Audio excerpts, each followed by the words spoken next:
Salve, camaradas, tudo bem? O tema do vídeo de hoje é: a culpa não é de Janja.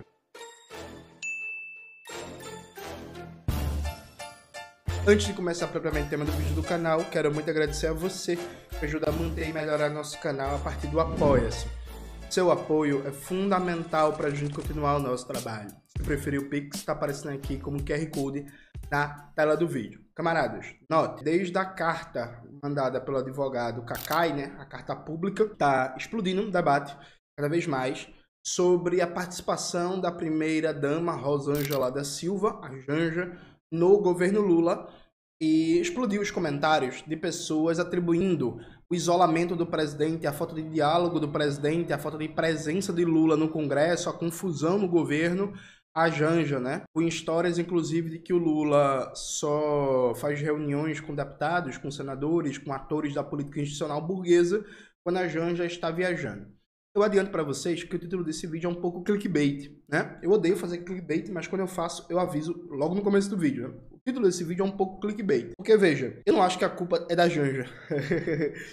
Eu acho que esses comentários, eles têm um desvio politicista complicado e que servem para esconder o que é central. Vamos lá que eu vou tentar explicar em detalhes aqui para vocês. Vamos começar remetendo ao passado. O golpe contra a presidenta Dilma foi muito explicado na chave de que o golpe aconteceu porque os deputados e senadores são machistas, então foi um golpe misógino, e o golpe aconteceu porque a presidenta Dilma não sabia negociar, porque a presidenta Dilma não tinha traquejo, não conversava, não recebia, não ia para o churrasco com os deputados e senadores, não almoçava com eles, não conversava e por aí vai. Versão, inclusive reforçada pelo senhor Luiz Inácio Lula da Silva, que no livro lançado pela Boitempo, A Verdade Vencerá, se não me falha a memória, o Mauro Lopes editou o livro, né? E aí o Lula fala isso, né? Na entrevista que ele deu para o Maringoni em Companhia Limitada, né? Então, veja, essa versão, ela coloca como aspecto central algo que é secundário, que é, veja, existe a misoginia? Óbvio que sim. É óbvio que vários deputados, senadores, vários atores da política burguesa não lidavam muito bem com a ideia de receber ordens de uma mulher, e de uma mulher, inclusive, ex-guerrilheira. Isso existia. Era uma questão de uma ser meio durona, meio... não gostava de ficar conversando merda com deputado e senador, falando de futebol, churrasco da família e por aí vai. Pode ser uma questão também, mas veja, a presidenta Dilma sofreu um golpe num contexto em que acabou o boom das commodities, né? Acabou o boom das commodities, e que ela, o PT e Lula decidiram aplicar um ajuste fiscal, praticando um violento estelionato eleitoral, né? Depois de toda a campanha de 2014, colocaram o banqueiro Joaquim Levy, né, como ministro da Fazenda, o banqueiro do Bradesco, e inclusive o Lula na época defendia colocar como ministro da Fazenda o Trabuco, né, que era presidente do Bradesco. Aí o Trabuco fez: não, quero não, manda aí meu menino aí, meu menino aí. Aí foi o Joaquim Levy, ministro da Fazenda, praticou um ajuste fiscal violentíssimo que dobrou a taxa de desemprego em 10 meses, combinado com o efeito da Lava Jato. Então, assim, a taxa de desemprego disparou, os juros foi para as alturas. Na época, o Banco Central não era independente, a presidenta Dilma decidiu aumentar a taxa de juros. Houve uma explosão de desemprego, uma explosão de endividamento das famílias, houve um tarifaço, um aumento gigantesco do valor da gasolina, da conta de luz e tal. E aí, veja, não tem governo que sustente com isso não, viu? Não tem governo que num contexto em que a economia está em baixa por causa do boom das commodities, você tem uma pressão inflacionária por causa do tarifaço feito pelo governo, você tem um ajuste fiscal violento que joga a economia numa recessão, e você tem a taxa de juros indo para as alturas. Então você tem desemprego crescente, endividamento das famílias crescente, derretimento do poder de compra dos salários por causa da inflação a partir do tarifaço, e estagnação da atividade econômica de maneira geral. Veja, não tem governo que vá bem assim não. Não é que Dilma foi derrubada por causa do ajuste fiscal, é que o ajuste fiscal acabou com qualquer chance de resistir ao golpe. Porque a partir do momento que veio o ajuste fiscal, era impossível, veja, Lula fosse o presidente, se Lula tivesse aplicado a mesma política econômica, ele caía, porque não existe situação você imaginar que um governo cercado, quando estava o governo Dilma, quando ela é vitoriosa na eleição de 2014, um governo cercado, mas com popularidade crescente, diga-se de passagem, né? Mas você tem um governo cercado, o governo decide matar sua base social aplicando um ajuste fiscal. Ninguém manteria aquele governo. Podia ser Fidel Castro presidente, podia ser Lenin, podia ser Maquiavel, podia ser Zhen Sun, podia ser meu amigo Jesus Cristo descesse e virasse presidente em 2015, aplicando um ajuste fiscal liderado pelo Joaquim Levy, qualquer governo ia às cordas, sabe? E aí, para não debater isso, qual foi a escolha estratégica do PT naquele momento? Foi dizer para a burguesia que não era necessário derrubar o governo do PT para aplicar um programa demandado ali pelo capital estrangeiro e pela grande burguesia interna, porque o PT poderia ele mesmo aplicar aquele programa. Essa foi a escolha estratégica. Isso está reconhecido, inclusive, num documento do PT, uma análise de resolução de conjuntura, né, do começo ali de 2016, de maio de 2016. Na época, o Rui Falcão era presidente do PT, e aí, inclusive, a tal autocrítica petista já veio. É que ela foi esquecida, mas ela já veio.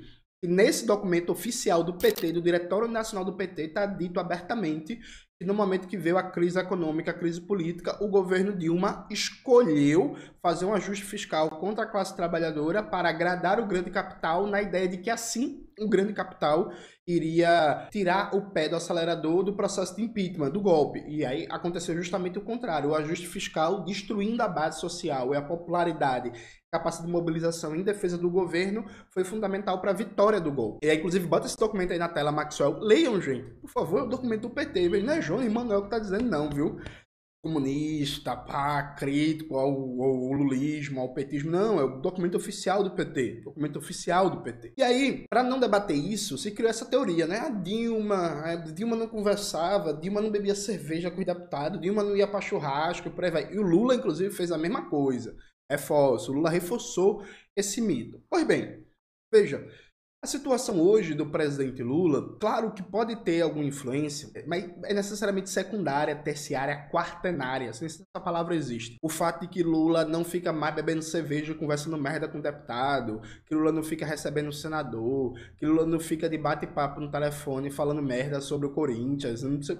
Tá, beleza, tudo certo. Mas a questão central é outra. Veja, o presidente Lula, quando ele assume seu primeiro governo, em 2003, o Lula, ele decide arquivar qualquer projeto reformista, qualquer enfrentamento ao neoliberalismo. Os primeiros 2 anos do governo são muito duros, um ajuste fiscal violento com o Palocci, mas a partir de 2005, em particular, conjugado com o boom das commodities, o crescimento assustador da demanda chinesa, o governo consegue uma folga fiscal impressionante pela explosão de exportações no Brasil, pela entrada de dólares, pela própria configuração que estava vivendo na época o capitalismo no seu âmbito mundial, em que o Brasil parou de ter problemas sistêmicos na sua balança de pagamentos, né? O Brasil conseguiu fazer gigantescas reservas internacionais, conseguiu ampliar a capacidade de investimento público sem fazer nenhuma reforma, né? Nenhuma reforma. Veja, o investimento público disparou, o gasto social disparou, o investimento em infraestrutura disparou, o gasto com ciência e tecnologia disparou, tudo aquilo necessário, mas tudo disparou sem fazer nenhuma reforma. Nenhuma mudancinha assim. Uma reforma tributária, uma reforma na conta de capitais, nada. Veja, o debate que deve se fazer sobre a questão do boom das commodities não é dizer que o governo Lula foi bom por causa do boom das commodities. Isso é um debate falso, simplista. Por quê? O boom das commodities, por exemplo, possibilitou o governo garantir aumentos significativos para o salário mínimo. Veja, outros governos poderiam não ter feito isso. Provavelmente, se o José Serra tivesse ganho a eleição, mesmo com o boom das commodities, o José Serra não garantiria o ganho real para o salário mínimo que o Lula garantiu, beleza? Isso é mérito do Lula, do PT, da equipe, por aí vai.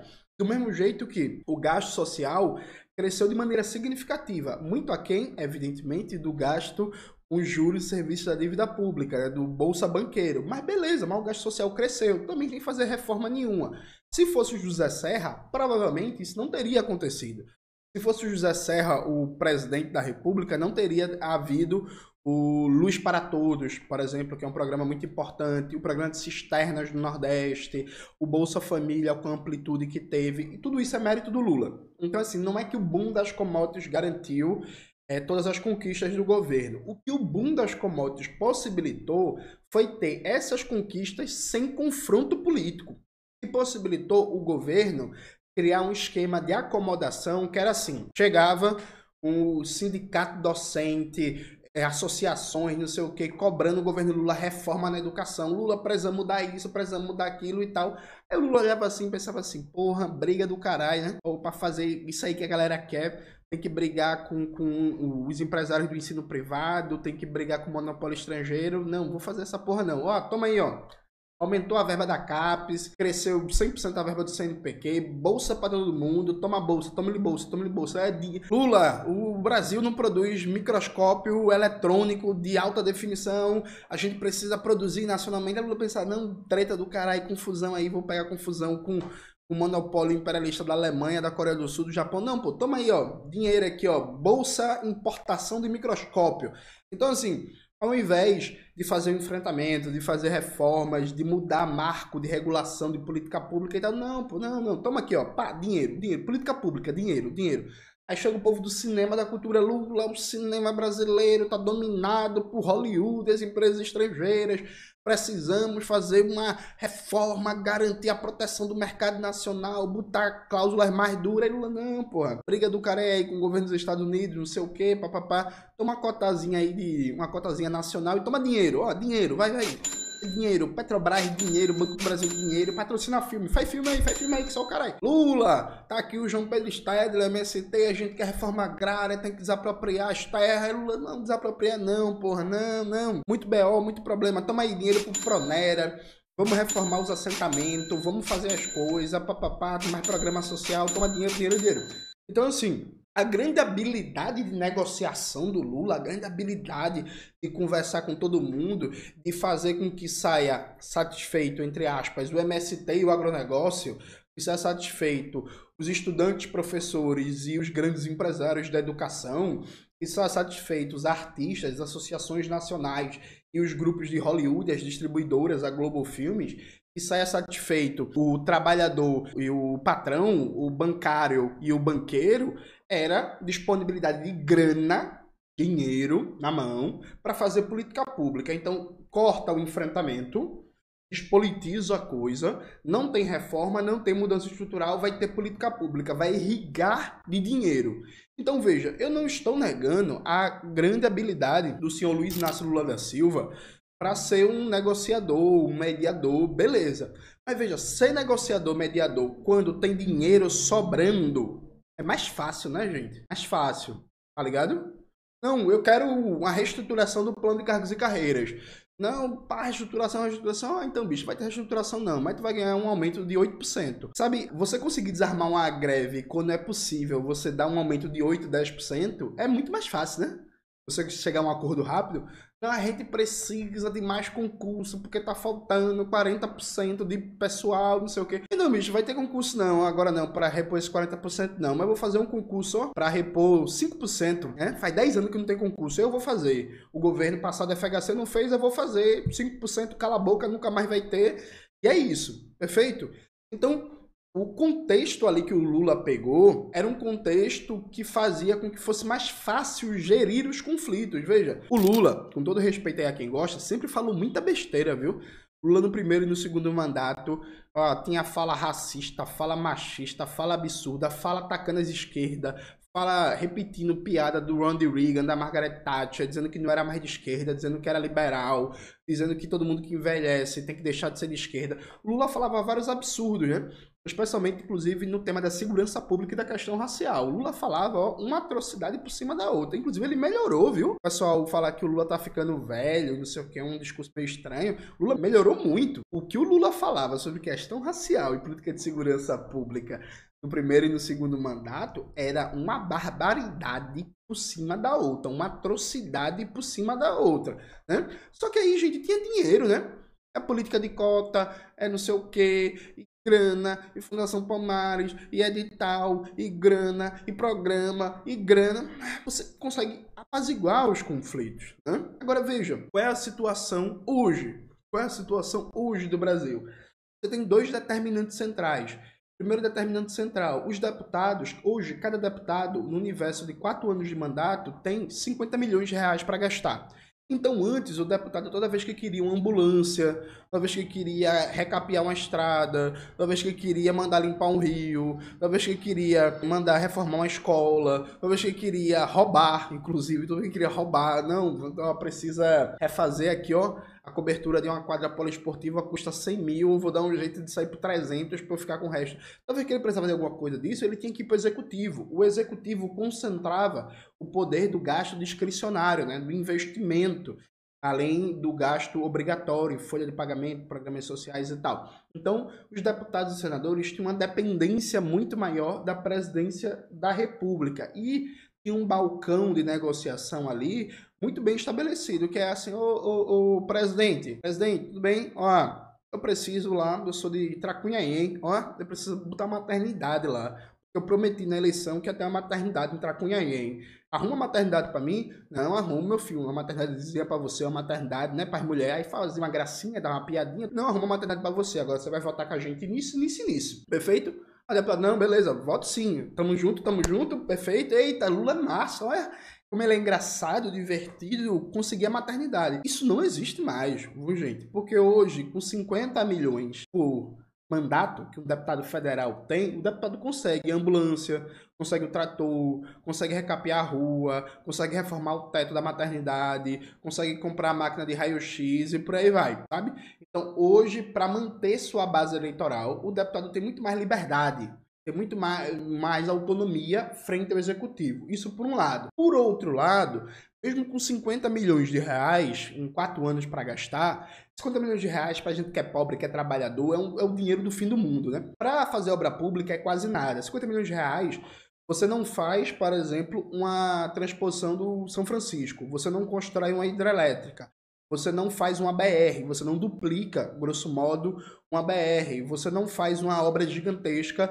de terraplanagem, dependendo do tamanho da obra, você não faz uma obra gigantesca de construção de moradia popular. Então, ao mesmo tempo que os deputados e senadores têm mais autonomia frente ao executivo, eles continuam dependendo do executivo para grandes obras, né? Então, se o deputado é de Minas Gerais e prometeu duplicar uma BR para facilitar a escoação da produção de café, né, ele vai precisar do governo federal para duplicar essa BR. Ele não vai conseguir duplicar só com as emendas. Se o deputado é de uma região, sei lá, do estado do norte do Brasil, é do Amazonas, e ele prometeu que ia tornar navegável um rio que tem dificuldade de fazer navegação como meio de transporte, para fazer a obra hídrica, ele vai precisar do recurso do governo federal, não vai conseguir só fazer com emenda. Então, os deputados continuam, ainda que com mais autonomia, dependendo em várias dimensões do executivo. Mas qual é o problema? O executivo, hoje, ele não consegue oferecer isso. Por quê? Porque tem um novo teto de gasto, gente. Então, assim, o Lula pode passar todo dia despachando 9, 10 horas por dia, recebendo deputado. Ele vai fazer um bocado de promessa que ele não vai cumprir. Porque não pode gastar, está proibido. Não é porque o Estado não tem dinheiro, é porque está proibido por lei de gastar por causa do novo teto de gastos. Então, assim, não dá. Se antes era muito tranquilo pro Lula receber MST, receber MTST, receber sindicato, receber povo da cultura, Sociedade Brasileira para o Progresso da Ciência, Associação de não sei o quê, Coletivo de Catador de não sei o quê, e toma-lhe política pública, dinheiro, agora não dá mais não, porque a marra que foi colocada no orçamento público por causa do novo teto de gastos, né? Tirando o gasto financeiro, né, gente? O gasto com juros e serviços da dívida pública, ele segue liberado, né? Faz com que o presidente vai fazer o quê? Vai ficar despachando direto agora, conversando merda com o deputado e senador, para fazer 3.001 promessas que ele não vai conseguir cumprir? Sim, é isso? Não, ô presidente, eu preciso duplicar a BR no meu estado. Não, vamos fazer. Aí chega o Ministério da Fazenda e vai dizer, não, vai fazer não, porra, porque o déficit zero. Não vai fazer não. Deputado, eu preciso reformar aqui o hospital na minha cidade. O hospital tá caindo aos pedaços, tem que reformar e tem que construir uma nova ala para trauma, que o povo tá caindo muito de moto, de Uber moto, tem que ter uma nova ala de trauma. Vai chegar e vai dizer assim, ei menino, vai fazer não, déficit zero. Ei. Fazer. Presidente, tem uma demanda aqui de construir um IFE, um Instituto Federal, na minha cidade, ó. Prometi lá para trazer desenvolvimento, para trazer emprego, vai movimentar o comércio, o setor hoteleiro e não sei o que e tal. Ei, pode não. Déficit zero. Tá ligado? A capacidade do governo de firmar esse meio que balcão de negócios sem aqui um sentido moral, viu, gente? Falando de maneira objetiva, como é. Inclusive, vamos lá, viu? Nem é um problema central. Veja, nem é um problema central, desde que você ordene isso e coloque isso dentro de uma lógica de projeto. Não, você quer construir IFE? Beleza. Se for racional do ponto de vista do gasto público ter um IFE naquela cidade, e o acordo é, não, a gente constrói o IFE no Instituto Federal, em troca você vota com a gente, zero bronca, viu? Aqui não tem nenhum juízo moralista, não. Enfim, nem é essa a questão central.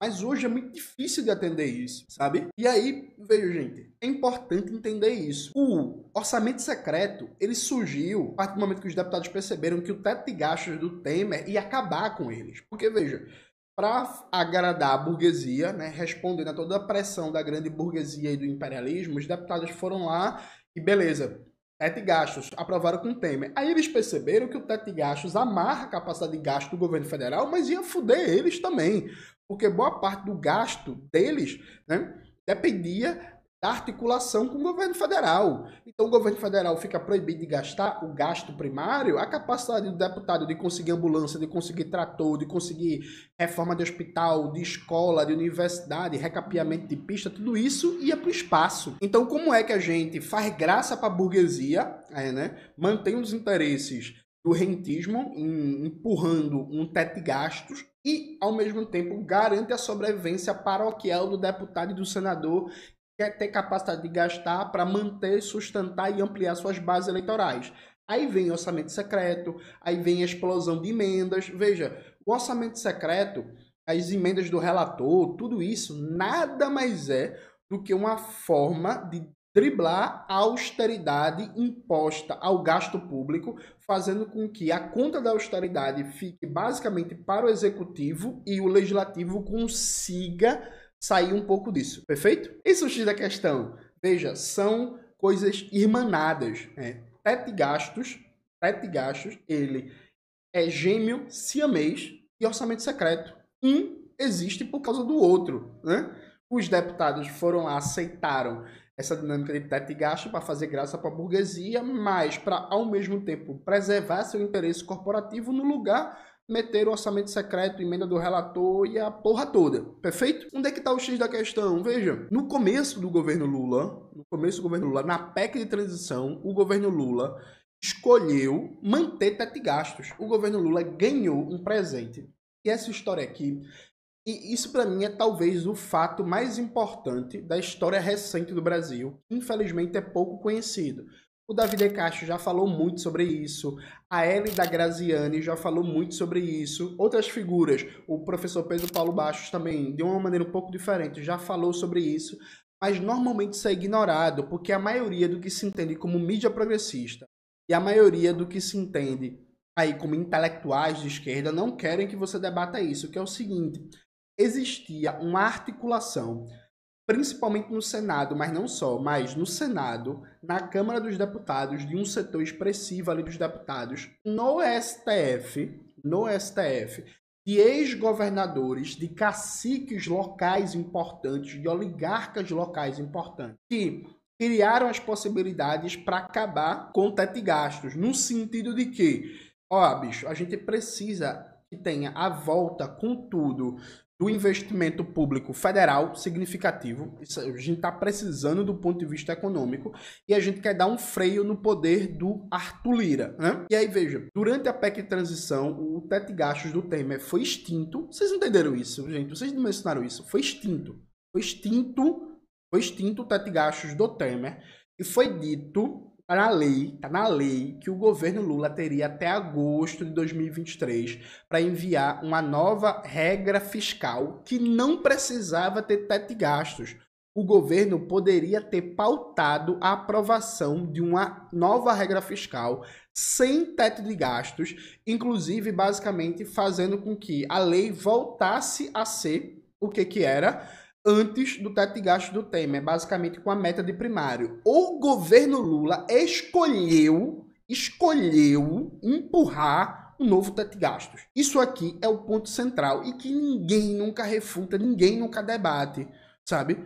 Que é assim, a proposta de lei, a Lei Complementar 200, que criou o arcabouço fiscal, o novo teto de gastos, veja, ela foi piorada no Congresso? Foi. Ela foi piorada no Congresso, isso é fato, isso é fato.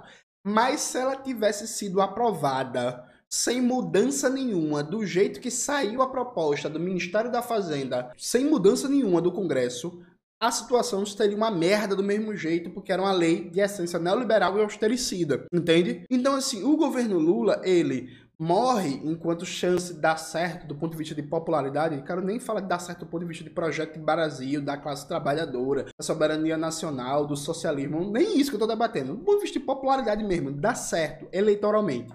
O governo Lula morre no momento que o governo Lula escolhe criar um novo teto de gastos na lógica, tal como 2015, de agradar a burguesia. De dizer, especialmente para a Febraban, que é um dos principais setores da grande burguesia interna que apoia o governo Lula, que nós estamos comprometidos com o programa de vocês, com o programa da banqueirada, com o programa de austeridade, com o programa de redução do tamanho do Estado, com o programa de corte de gastos, com o programa de ampliar a privatização e mercantilização dos serviços e políticas públicas. Tá fazendo uma zoada da porra aqui fora, alguém tá serrando alguma coisa. Eu espero que o áudio do vídeo não tenha ficado prejudicado. Se ficou, é isso, viu, gente? Mil desculpas. Mas enfim, continuando. Então veja, o governo morreu ali. O governo morreu ali, porque assim, se não fosse o novo teto de gastos, o Rui Costa, com aquela cara zero simpática dele e com toda a falta de trato que ele tem, mas veja, ninguém ia ficar puto com o Rui Costa não, porque ia ser o Rui Costa recebendo demanda, fazendo reunião e dando simple. Não, quer o quê? Política pública? A gente libera. Não quer o quê? Duplicar BR? A gente duplica. Não, quer o quê? Construir hospital? A gente constrói. Não é para construir o quê? Uma UPA? Não, a gente faz. Não é para fazer o quê? Reformar a escola? Não, a gente reforma, menino. Para fazer o quê? Não, ampliar a rede de distribuição elétrica? Não, a gente faz. Dinheiro, dinheiro, dinheiro, dinheiro, dinheiro, dinheiro. Veja, gente, não existe no capitalismo brasileiro, especialmente esses governos, né, de corte neoliberal que tem uma cara muito gerencialista, essa coisa de gestor, sou gestor e tal, governo abarrotado de dinheiro impopular não, viu? Assim... Vamos lá? O JHC, prefeito de Maceió, a cidade onde eu estudo, né? Faço doutorado lá na UFAL. A galera me perguntando, Jones, tu viu que o JHC foi reeleito com a votação espetacular? Qual é o segredo? Eu falei, gente, o segredo é o dinheiro da Braskem, porra. Que a prefeitura conseguiu com a indenização da Braskem, porque a Braskem afundou uma parte de Maceió. E aí tanto é assim que o JHC, quando viu que o dinheiro da Braskem estava acabando, o JHC muda de partido, deixa de ser bolsonarista, vai para o PSD para tentar estar mais próximo do governo federal, conseguir mais obra, mais dinheiro do governo federal, para a popularidade dele não cair. Porque o JHC sabe, agora que o caixa vai secar, a vida vai ficar dura. A vida vai ficar dura. Então, assim, o segredo da popularidade do JHC, meu irmão, o segredo da popularidade é caixa abarrotado. O João Campos estava, os primeiros 2 anos de prefeitura dele em Recife, ele comeu pão que o diabo amassou. Era vaiado em todo canto, era greve por cima de greve, problema por cima de problema e tal. Aí o João Campos conseguiu o maior empréstimo da história do BID, do Banco Interamericano de Desenvolvimento. O caixa da prefeitura ficou abarrotado de dinheiro. Foi assim que o João Campos chegou a essa popularidade. Começou a meter obra por cima de obra, e dar reajuste para servidor, e fazer concurso público, e obra, e tome-lhe obra, e tome-lhe obra, tome-lhe obra, tome-lhe obra, tome-lhe obra, tome-lhe obra. Aí a popularidade disparou. Mas enquanto o João Campos não estava com caixa abarrotado, vai ver qual era a popularidade dele.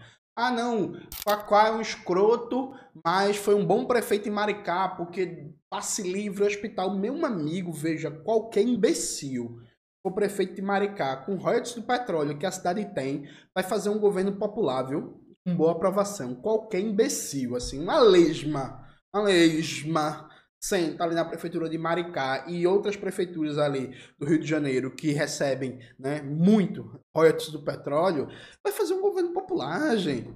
Alguém pode dizer assim, mas Jones, sua teoria é falha. Por quê? Porque Haddad, em 2016, estava com caixa abarrotado de dinheiro e foi derrotado em todas as urnas para João Dória. Pois é, gente. É porque Haddad é diferente, viu? Haddad realmente é um caso assim a ser estudado, né? é provavelmente um dos únicos casos na história recente do Brasil em que o prefeito disputando a reeleição, tendo bilhões em caixa, não foi reeleito e conseguiu perder em todas as urnas e não teve nem segundo turno. Né? Se não me falha a memória, eu acho não teve nem segundo turno. Né? Então, assim, o Haddad é diferente. O Haddad é diferente, perfeito? Depois a gente conversa sobre isso. Mas, enfim, estão querendo colocar na conta da Janja, na conta do Rui Costa, na conta da idade do Lula, na conta de fatores secundários, terciários, um governo regido pelo novo teto de gastos, um governo regido pela austeridade. Então, estão, mais uma vez, fazendo uma operação para tirar o que é central, o projeto político, a política econômica, para colocar em elemento secundário. Ah, não, mas porque o Lula não tem telefone, porque a Janja não deixa. Ah, não, porque o Lula não toma mais cerveja com o deputado para ficar conversando merda. Ah, não, o Lula não recebe mais senador. Antes o Lula recebia o Sarney, recebia o Renan Calheiros, recebia a Cátia Abreu, ficava conversando, pipipi, popopó, pipipi, popopó. Peraí, gente. Peraí.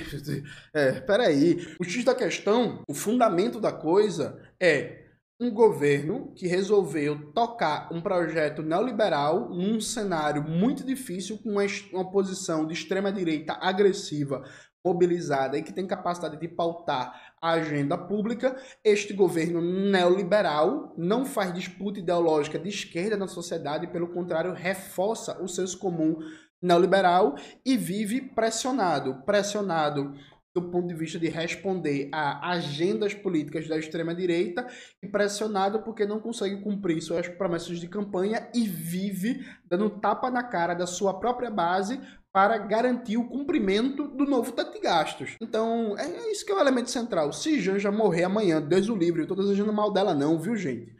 Mas se Janja morrer amanhã, não vai mudar nada no governo, não. Vai continuar esse clima de barata voa. Se Lula se separa de Janja amanhã, isso não vai ser central, não. Não é isso a questão. Não é essa a questão. Não é a questão Janja. Não é a questão Rui Costa. Zero simpatia pelo Rui Costa, viu? Diga-se de passagem.